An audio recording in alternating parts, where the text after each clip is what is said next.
I've always found solace in the quiet aisles of bookstores, the kind where time seems to have its own rhythm and stories leap from tattered pages. At 29, running a business that my parents helped me set up, I often escaped to these havens, seeking the company of books over people. That day at Dusty Pages, a little haven tucked away in the city's heart, was no different. Or so I thought. As I wandered through the maze of shelves, my fingers traced the spines of countless books, each holding a universe within. My quest was specific, a rare, antique edition that had eluded me for months. And there it was, almost glowing amidst the dust and shadows. As I reached out, another hand mirrored mine, halting inches from the prize. Startled, I looked up into a pair of curious eyes. The owner of the hand was a man about my age, with a kind of easygoing charm. "Oh, I'm sorry," he said, quickly retracting his hand. "Were you going for this one?" "Yeah, I've been on its trail for ages," I replied, surprised at my own honesty. He gave a half smile, me too. "It's a tough find. But go ahead, you found it first."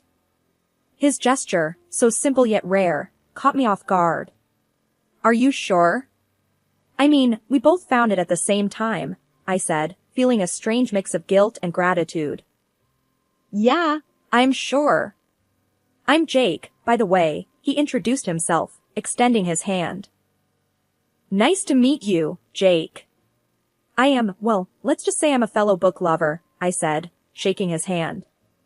His grip was firm, friendly. We both chuckled, and I took the book, feeling a twinge of victory mixed with sympathy. "You're a rare breed, Jake. Giving up a find like this." He shrugged. "Books come and go. But it's not every day you get to make someone's day." I laughed. "Well, you've certainly made mine. I'm in this place often, but I haven't seen you around." "You a regular?" "Nah, first time here. I usually stick to the tech world, but there's something about old books, you know?" I nodded, understanding all too well. We found a corner table amidst the stacks and started talking about books, life, and everything in between. He was easy to talk to, a listener with stories of his own. He was curious about my business, but I dodged the topic, not ready to delve into the whole successful businesswoman with family support narrative just yet. Hours slipped by like minutes as we talked. I learned about his tech job, his love for hiking, and his surprisingly good taste in old movies. In turn, I shared my love for antique books, my random adventures, and my guilty pleasure of bad reality TV shows. As the bookstore began to dim its lights, signaling closing time, we exchanged numbers. "It was really great meeting you, Jake. Maybe we can do this again, talk more about books, or anything else," I said, feeling a connection I hadn't anticipated. "Absolutely," he replied, his smile genuine. "I'll hold you to that. And maybe next time, I'll find the book first." After several months of dating Jake, the inevitable happened, meeting his family. He'd warned me about them, how they were a bit, well, let's just say they had their quirks. He was especially worried about them finding out about my business and the money situation. So, I decided to play it down, saying I was a freelancer. Just a simple girl writing articles, nothing fancy. We drove to his parents' house one Sunday. It was a modest home, the kind that had seen better days. The moment we walked in, I felt the weight of their eyes sizing me up. "Mom, Dad, this is..." Jake started. "I'm Sarah," I cut in, offering a smile that felt more like a shield. His mom, a stern-looking woman with a permanent frown, gave me a once-over. "Sarah, huh? And what is it you do?" "I'm a freelance writer. I write articles for websites," I replied, trying to sound as humble as possible. His dad, a quiet man with a knack for disappearing into the background, just nodded. But it was Jake's sister, Linda, who spoke next. "A freelancer? So, you don't have a real job?" Linda's voice dripped with a mix of curiosity and disdain. I felt Jake's hand tighten around mine, a silent plea for patience. "Well, it pays the bills." "It's honest work," I said, keeping my tone light. Linda snorted. "Sounds more like freeloading to me." Bet you're just waiting to latch onto Jake's income. Dinner was an awkward affair. His parents made small talk, asking Jake about his work, barely acknowledging my presence. Linda, on the other hand, was like a dog with a bone, dropping snide remarks every chance she got. So, Sarah, freelancing must be tough. Bet you don't get to go on fancy trips or buy nice things, Linda said, her eyes sharp. I forced a laugh. Oh, I manage. I like simple things. Jake tried to change the subject, talking about a recent project he was working on. But Linda wouldn't let up. And what about kids? Planning on any? Or would that be too much for a freelancer to handle? She pressed on. I could feel Jake's frustration growing, mirroring my own. We haven't really thought that far ahead, he said, his voice tight. The rest of the evening passed in a blur of uncomfortable exchanges and forced smiles. Things started heating up after that awkward dinner with Jake's family. It wasn't long before his mom and sister, Linda, began dropping by our place uninvited. They'd come in, plop themselves on the couch, and make themselves right at home, often staying for hours. It was like they were marking their territory, reminding me that I was the outsider. One such afternoon, while Jake was at work, his mom and Linda showed up. As usual, they made a beeline for the kitchen, expecting to be fed. I had just made some sandwiches for myself, which they took as an invitation to lunch. So, Sarah, still freelancing? Linda asked, taking a bite of the sandwich I had made for myself. I nodded, trying to keep my cool. Yep, still at it. It's going well. And how much does that bring in, if you don't mind me asking? His mom chimed in, her eyes scanning my modest living room like she was calculating my worth. I shrugged, enough to get by. I don't really discuss my finances. Linda smirked, must be nice, living off Jake while pretending to work. I clenched my jaw, feeling my patience wearing thin. Actually, I pay my own bills. Jake and I keep our finances separate. Their prying continued, but I dodged their questions, keeping my answers vague. They seemed to take pleasure in trying to undermine me, questioning my lifestyle, my job, even my relationship with Jake. Then came the family dinner at Jake's mom's place.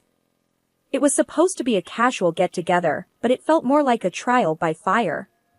We all sat around the dining table, the air thick with unspoken tensions. Linda, who had been oddly quiet, suddenly turned to Jake. So, brother, I was thinking, for my son's birthday, you could get him that gaming console he's been wanting. It's a bit pricey, but you can afford it, right? Jake, who had been picking at his food, looked up, surprised. Linda, you know I can't do that. Things are tight right now, what with the wedding and all. Linda's face turned sour. Oh, so now that you're married, you suddenly can't spare a dime for your nephew. Jake's frustration was evident. It's not about that, Linda. Sarah and I have our own expenses. I can't just splurge on expensive gifts. The argument escalated, with Linda accusing me of monopolizing Jake's finances and attention. You've changed, Jake. Ever since she came into your life, you've been stingy and distant. I could feel everyone's eyes on me, the unspoken blame hanging heavy in the air. Jake tried to defend me, but Linda wouldn't have it. She stormed out, leaving a trail of tension behind. After the blow-up at the family dinner, Jake and I decided we needed a break from all the drama. We planned a short trip to the mountains, a chance to clear our heads and get some breathing room. It was a peaceful, rejuvenating escape, just the two of us and nature. But the moment we returned, reality crashed back in, harder than ever. We barely had time to unpack when there was a furious knocking at our door. I opened it to find Linda, red-faced and fuming. We need to talk, she said, pushing past me into the apartment. What's going on, Linda? Why are you here? I asked, closing the door. She whirled around, eyes blazing. Don't play dumb, Sarah. I know what you're doing. You're bleeding Jake dry, using his money to go on fancy trips and buy expensive stuff. And now you're turning him against his own family. I was taken aback by her accusation. Linda, that's not true. We both pay for our expenses, and this trip was planned long ago. She wasn't listening, though. You think you're so clever, huh? Making him think he doesn't need us, that we're just after his money. But I see right through you. Jake came out of the bedroom, having heard the commotion. Linda, what the hell? You can't just barge in here and start accusing Sarah of nonsense. She rounded on him. Nonsense? Look at you, Jake. Ever since she came into your life, you've been different. You used to help us, be there for us. Now you're just her puppet. Jake's patience was wearing thin. Linda, I'm not anyone's puppet. Sarah and I make our decisions together. And as for helping you, I can't keep bailing you out every time you have a financial problem. Linda's anger seemed to boil over. In a fit of rage, she swept her arm across the coffee table, sending my collection of antique books crashing to the floor. This is what you care about now? Old, useless books and a gold digger? I gasped, rushing to salvage my books. Jake grabbed Linda's arm, steering her towards the door. That's enough, Linda. Leave. Now. She struggled against him. You'll regret this, Jake. Choosing her over your own family. After she left, the apartment was eerily silent, the tension hanging thick in the air. Jake helped me pick up the books, his face a mix of anger and regret. The weeks following Linda's outburst were quiet, almost nearly so. Jake and I had started to relax a bit, thinking maybe, just maybe, his family had decided to back off. That was until we got the call from his mom about her birthday dinner at a fancy restaurant downtown. When Jake mentioned that his mother's birthday dinner would be at Le Jardin, I couldn't help but grin. I had a special connection with that place, a little secret that I hadn't shared with anyone, not even Jake. As we drove to the restaurant, I could sense Jake's anxiety. He fidgeted in his seat, clearly worried about how the evening would unfold after the recent tensions with his family. You okay? I asked, reaching over to give his hand a reassuring squeeze. Yeah, just hoping tonight goes smoothly, he replied, forcing a smile. Le Jardin was as elegant as ever, with its dim lighting and soft music creating an intimate ambience. Jake's family was already there, seated at a large, round table. The scene was lively, with animated conversations and laughter, but it all seemed to pause as we approached. I quickly noticed there was only one empty chair. Jake, with a hint of confusion in his voice, addressed his sister, Linda. Hey, Linda, why is there only one seat? We're both here. Linda, with a smirk that didn't quite reach her eyes, said, Oh, Jake, we assumed Sarah wouldn't mind. After all, this is a family gathering, and she's not really family, is she? Maybe she can find a spot at the bar. The table erupted in a mix of awkward chuckles and murmurs. Jake's face turned a shade of red, a mixture of embarrassment and anger. I felt their eyes on me, expecting me to react, to show some sign of hurt or outrage. But instead, I laughed, a genuine, hearty laugh. That's quite all right, Linda. I wouldn't want to impose. Jake, still holding my hand, looked at me with a puzzled expression. Sarah, you sure you're okay with this? I squeezed his hand. Absolutely. Don't worry about me. I'll find a place. Enjoy the dinner. As I stepped away from the table, I could feel their eyes on me, a mix of surprise and uncertainty in their gaze. I approached the restaurant manager, a familiar face, with a confident stride. Hi, John, seems there's a bit of a mix-up at our table. Could you find a spot for me? I asked, my tone light but firm. John's professional demeanor broke into a smile of recognition. Of course, Sarah. For the owner of Le Jardin, we always have the best table available. The words were loud enough for Jake's family to hear, and I glanced back to see their expressions shift from smug satisfaction to utter shock. Linda's and her mother's mouths hung open, their plan to belittle me backfiring spectacularly. As John led me to a beautifully set table in a prime location, I couldn't help but savor the moment. The irony of the situation was delicious, and their stunned faces were a sight to behold. Sitting at my own VIP table at Le Jardin, I couldn't help but feel a mix of triumph and amusement. Jake sat across from me, his expression still a mix of shock and pride. "Sarah, why didn't you tell me you own this place?" he asked, his eyes wide with curiosity. I shrugged, sipping my wine. I guess I never found the right moment. And, honestly, I wanted to keep some parts of my life just for me, at least for a little while. He laughed, shaking his head. "This is incredible. No wonder you weren't fazed by Linda's comment." Our meal was delightful, the food exquisite as always, but the real entertainment was the drama unfolding at the family table.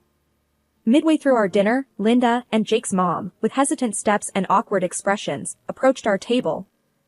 "Sarah, we didn't know," Jake's mom stammered, clearly struggling to find the right words. "Yeah, about the restaurant, and you owning it," Linda added, her usual confidence deflated. I put down my fork, giving them a calm look. "It's okay. Not many people do. I prefer to keep my business affairs private." Jake's mom fidgeted, glancing at the other table where the rest of the family was pretending not to eavesdrop. I mean, about the bill tonight. We assumed you'd." I raised an eyebrow. "You assumed I'd pay because I own the place." They both nodded, visibly uncomfortable. I could tell they were expecting me to bail them out of the awkward situation they had created for themselves. I leaned back in my chair, choosing my words carefully. "Well, as much as I'd love to treat everyone, I think it's important for us to stick to what was planned. It seems, someone said that I'm not a family member, right?" The look on their faces was a mix of surprise and embarrassment. Linda, usually so quick to speak, was at a loss for words. They returned to their table, their departure marked by a few curious glances from the other guests. Turning back to our meal, Jake let out a low whistle. Well, that was something. I laughed, the tension from earlier completely diffused. "Just a typical dinner with your family, huh?" He nodded, his eyes still on his family's table. "You know, I'm starting to think these dinners are cursed." We finished our meal in peace, the atmosphere at our table starkly contrasting with the palpable tension at the family table. As we left the restaurant, I felt a sense of closure, like I had finally established my place in this complicated family dynamic. Their attempts to belittle me had backfired, and in revealing a part of my life I had kept private, I had gained an unexpected upper hand. The ride home from Le Jardin was filled with a mix of silence and soft music playing in the background. Jake seemed deep in thought, occasionally glancing at me as if he was about to say something but then deciding against it. Finally, as we pulled into our driveway, he spoke up. "Sarah, I'm really sorry about tonight. My family, they can be too much." I turned off the car's engine and looked at him. "Jake, it's not your fault. But we do need to talk about this." He sighed, running a hand through his hair. "Yeah, I know. What do you think we should do?" I took a moment before answering. "I think it's time we set some boundaries. Your family's behavior has been out of line, and tonight it was too much." Jake nodded, his expression grave. "I agree. I just never expected things to get this bad. Linda and Mom, they've always been difficult, but this..." "It's not just about Linda and your mom," I interjected. "It's about respecting our relationship, our choices. They can't keep treating me, like this."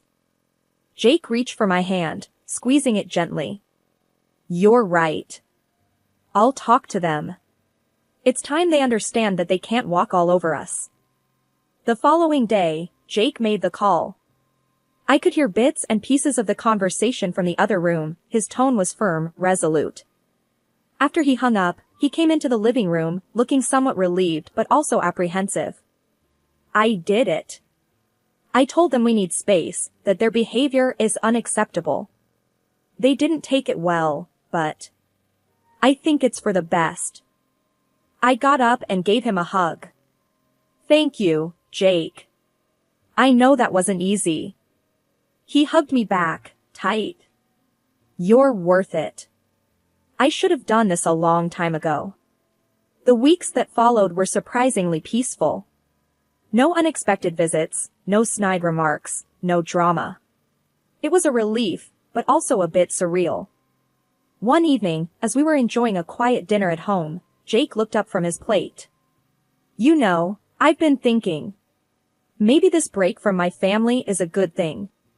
Gives us time to focus on us, on what we want. I smiled, reaching across the table to hold his hand. I've been thinking the same thing. It's nice, isn't it? Just being us, without all the noise. He nodded, a contented smile spreading across his face. Yeah, it really is. Cutting ties with Jake's family wasn't an easy decision, but it brought a sense of clarity and peace to our lives. It was a step towards prioritizing our happiness and well-being, a step that was long overdue. Sitting on our living room couch, Jake and I were enjoying a quiet evening. The room was filled with the soft glow of the lamp and the faint sound of a jazz record playing in the background. I couldn't help but reflect on the roller coaster of events that had unfolded in our lives recently. Jake, I started, breaking the comfortable silence. Do you ever think about how things would have been if we had just, I don't know, given in to your family's demands? He looked over at me, his eyes thoughtful. Sometimes. Yeah, but then I remember how unhappy we were, constantly trying to please them. I think we made the right choice. I nodded, feeling the weight of his words. It's just crazy, you know? How much we've been through because of all this. Makes me wonder what's really important in life. Jake reached out and took my hand, giving it a gentle squeeze. What's important is this, us, being honest with each other, standing up for what we believe in.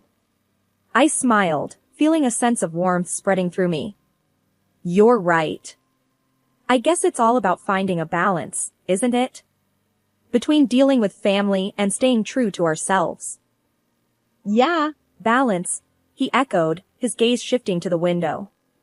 You know, before all this, I always thought family was about sticking together no matter what.